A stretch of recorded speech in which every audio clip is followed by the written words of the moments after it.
Hello, my name is Marcus, and welcome to my channel. Dragon Ball Daima, episode 13, subtitled Surprise. Not gonna dawdle. Let's get right into it. Spoilers! FYI. We start the episode with King Goma complaining that our heroes have acquired the second Demon Realm Dragon Ball. So his Grandmaster plan is to deactivate the Warp Sama. The big goldfish. Yeah. When it comes to the ingenuity of bad guys, if you just want to turn off the hero's main sense of travel, it's probably not a bad idea. So let's take out the Warp Sama.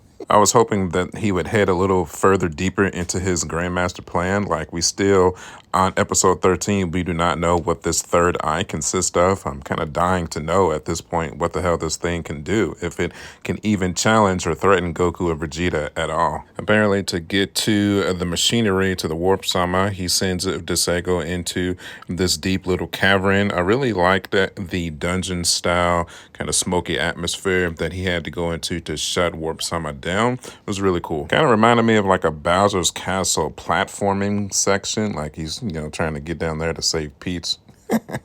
Or maybe it's just me, I don't know. Then we get a cool colorized doorway that he had to go to actually get to the actual switch. Really, really cool. This episode specifically had some beautiful animation for sure. Definitely my favorite aspect of this episode by far. Then I also found it pretty cool that Dosega had to utilize some kind of sorcery or magic to open that door as well. So like I said, the animation in this was super cool. Then after all that, we get to Warp Sama himself after he hits the switch and he kind of just passes out. They put a lot of emphasis into his scene. It's almost like he was dying, but obviously he's not alive, I don't think, per se. I thought he was at first, but apparently he's just a machine that can be shut down, kind of like an android. So relatively cool. I'm very curious to see how he's going to get turned back on, or if he's going to get turned back on, so that our heroes can get to the Demon Realm 1. I'll tell you what, though, the one sequence that really piqued my attention was Dosegu's reaction to having to turn off Warp Sama. Like, why is this bothering him so much? As himself being a blight or slash Kai, you know what I'm saying? Does this do something to their beings, or does this disrupt the fabric of their reality in some sort of capacity? Why is this bothering him so much? I feel like there's a deep-rooted sign or something that we're supposed to realize in this facial expression. Hopefully we'll get to realize what it means here soon, rather than later. Yeah, this is what I'm saying right here, man. This little scene right here, why are they putting so much emphasis on Warp Sama being shut down? Like, did he die? Like, they got the lightning strike going on here. It's almost like he took his last breath. I mean, did he really lose his life here just by hitting a switch, or is he just shut down for right now? I'm so curious. Let me know in the comment section below on how y'all feel, because they put so much emphasis on this. I'm so curious to see what this is going on here. Then when we get led back to our heroes, their plane has went down once again. How many times has their plane broke down in this series? 4? 5 now? This is looking vaguely familiar. That's all I'm saying. I'm definitely appreciating the story, but they definitely have a bad habit of rehashing story aspects on this show. Listen, I'm not complaining. Well, I kind of am. That's kind of the thing with the slice of life episodes. On the good action-packed fighting field episodes, you really just take in the glory. But it's these episodes right here where you really start to nitpick like the core story developments and just the core aspects of the show itself. Don't get me wrong, I'm still enjoying it wholeheartedly, and I cannot wait to see the conclusion. But definitely stuff that is worth pointing out for sure. Then you have Nevu freaking out here because they landed on this planet that's literally a carbon copy of Honey, I Shrunk the Kids. His freak out here kind of rubbed me the wrong way. Up until this point in the series, it seemed like nothing really bothered him. So being on this planet with like giant animals and people, he was almost like a little bit too scared. He's supposed to be a wise, older Namekian. Why is you've been here for thousands of years? Why is this freaking you out like this? Just avoid the stuff and you'll be okay. I don't know. But let me go back to the animation and the music of this episode.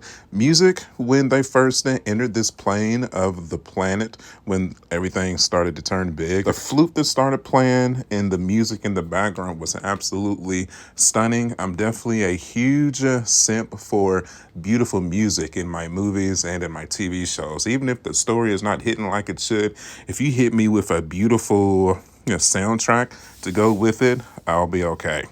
And animation and music on this episode is definitely one of my favorites from the entire series. Then we have more action from Glorio doing his double agent mode, getting back in contact with Dr. Arnisu, letting her know that they have acquired the second Dragon Ball. Then we have Dr. Arnisu thinking that she now is in possession of all three Dragon Balls because she has one herself. And of course, Gloria is her double agent. Very curious to see where this storyline leads, especially since in this episode for sure, we got kind of a nod that Glorio's really just not that strong. He's just not that powerful. He's definitely counting on wit and deception to acquire his goals. Group gets attacked by giant hamsters. This was a pretty funny scene where Goku's just trying to avoid them, to not specifically hurt them. And Vegeta, of course, is like, just destroy them. What are we doing here? And Goku's like, no, that's cruel. Don't do that. So, pretty funny scene, honestly. Again, some parts of this hamster battle kind of rub me the wrong way as well. We know that Navu has some kind of mythical fighting ability as a Namekian. He just ran into the bushes to hide while Goku and Vegeta were fighting the hamsters. Same thing with Shin. We know that the Supreme Kai has a sort of fighting ability as well, but he also kind of just ran and hid in the bushes while Vegeta, Goku, and Piccolo did the majority of the fighting. I don't like this because we all know that Supreme Kai has the power of at least full powered Super Saiyan. I give him that. Just him running and hiding, I don't like that. I hate that he relies on Goku and Vegeta to pretty much just be his glorified bodyguards. And Figure Arts is expecting me to come out here and buy his action figure when he's running in the bushes and hiding? I mean, fuck me, I'm sorry. Again, that's just me taking an opportunity to nitpick on the show a little bit. Don't get me wrong, I'm loving the show, but in loving the show, I feel confident to criticize it where I feel I need to criticize it. And in saying that, I do concur that at least our core fighters of the show each got their own opportunity to shine, specifically Goku and Vegeta. I wish we would get to a point where Piccolo had a reasoning to take off his turban and his shoulder pads to maybe finally get serious on one of these fights. But no, not yet. 13 episodes in, and we still have not seen a serious Piccolo fight yet. Maybe one day, maybe in the next 7 episodes here, we'll get a serious Piccolo. I don't know. I kind of doubt it, if I'm being honest. But at least he's throwing key blasts and throwing kicks and punches at least. But yeah, I just got to throw that out there, man. And that's only because, I generally care about Piccolo as a character. And I know that he has just as much, claim to be in the spotlight as Goku and Vegeta. So the team gets attacked by this giant puppy, and Glorio literally gets knocked around like a rag doll. I definitely found this interesting, but not really surprising, because even Goku and Vegeta were struggling with him per se in their base form.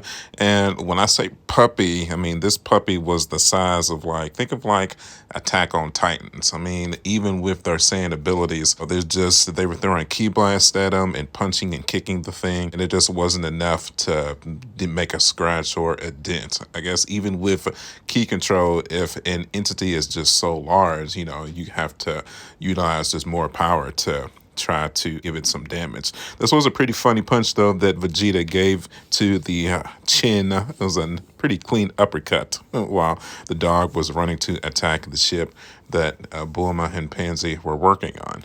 I do like kind of the transition to where the two Saiyans kind of think that they should just take it as a joke because it's technically a puppy, but they quickly realize that they need to start taking the fight serious because their normal attacks just aren't working, and they are eventually probably going to need to transform. So, definitely not my favorite fight scene in the the show by any stretch of the imagination. But when it comes to just that general Dragon Ball action team up, and just kind of like a training sequence, just evading and dodging and just trying not to get hit. This was a core Dragon Ball Z centered episode where just the action, at least when it finally got to this part, was pretty high. Did we really need a zoom up of dog butthole right here? It's the only reason I grabbed this screenshot. Why? Why? I don't know. Thanks, Toriyama. Thanks, animated. Yeah, really needed to see that. Essentially, it was a game of cat and mouse of Goku, Vegeta, and Piccolo trying to keep the puppy away from the ship so that was broken down so that Bulma and Pansy could get a repair so that they can get off of the planet. Like I said, very, very entertaining. Each character got their own individual chance to shine. Mostly Goku and Vegeta, of course, but at least Piccolo got in a few shots as well. Glorio tried to help, but he got thrown around like a rag doll. I will give this episode credit for one thing, though. I think we just officially got one of the most beautiful Kamehameha attacks from Goku that I have ever seen in the entire anime, for sure. He powered up a Kamehameha and shot it at the puppy, and just the blue glow, the white aura that surrounded the Kamehameha, and it was like widespread. I like to take it back to the Tamagotchi fight where Goku shot kind of almost like a piercing arrow Kamehameha at the Tamagotchi, where this one here, he is able to manipulate the energy beam kind of widespread. It's almost like not really a homing missile, but just Jericho wide array, just a blast so huge that it was able to punch the puppy in the cheek. I know I've been hating on this episode for the vast majority of this video, but this little sequence right here, probably this and the Vegeta punch to the puppy chin, this had me like, all right, you got me.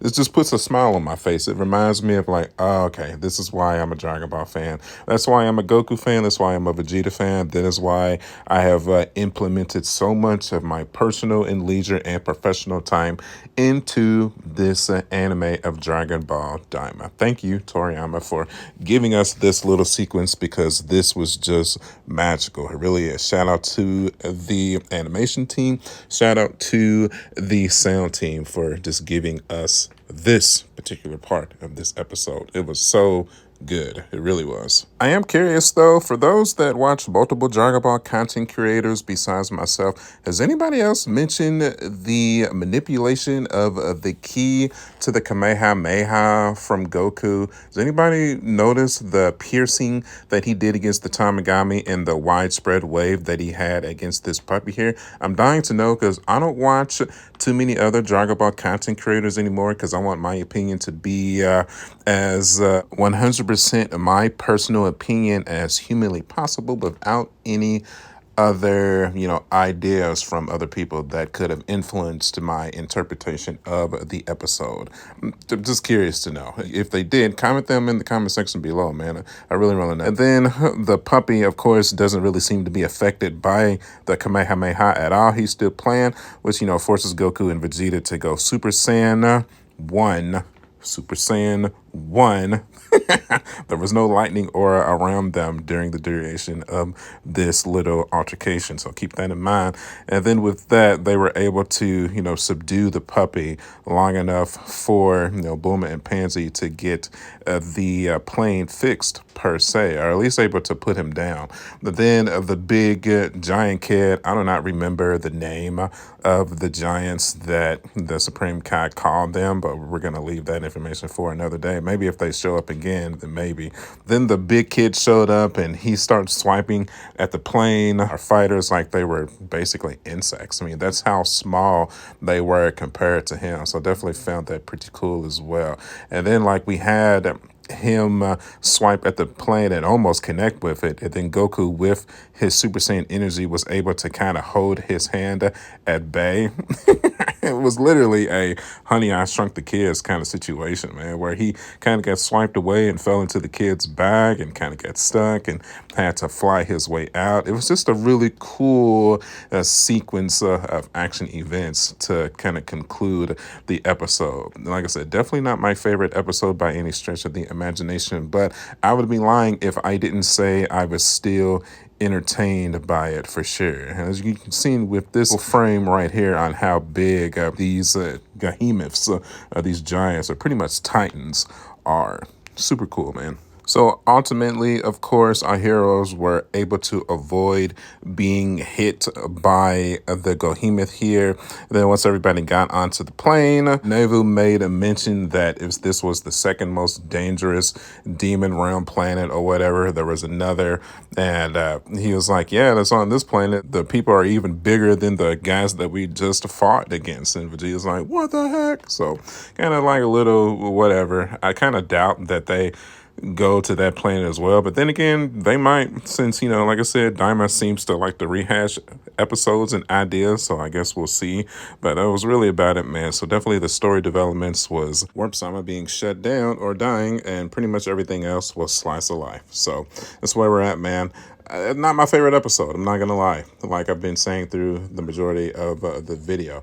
But I did mention last episode 12, after the Super Saiyan 3 Vegeta reveal, that it was going to be kind of a letdown for episode 13. I've been watching this anime long enough to realize that once they give us some gold like they did in the previous two episodes, I knew this one was going to be slice of life. I mean, it just makes sense, man. So I'm still excited for the remainder of the 7 episodes that we have left. I'm dying to see how this story is going to get concluded, and I'm dying to see where Glorio is going to make his double cross on our heroes. So if you're excited as well, you know what to do. Hit that like button and hit that subscribe button, man. I really appreciate that. You know you're in the right place. I cover every episode of Dragon Ball Daima. I have been a Dragon Ball fan since I was an 8-year-old boy, almost going on 30 years now. So that is awesome that I still get to talk about this anime with you guys. You can follow me at youtube.com/SmartJack79. I am also on Facebook, Instagram, and TikTok. As always, my friends, I will see y'all on the next one. I'll catch y'all later.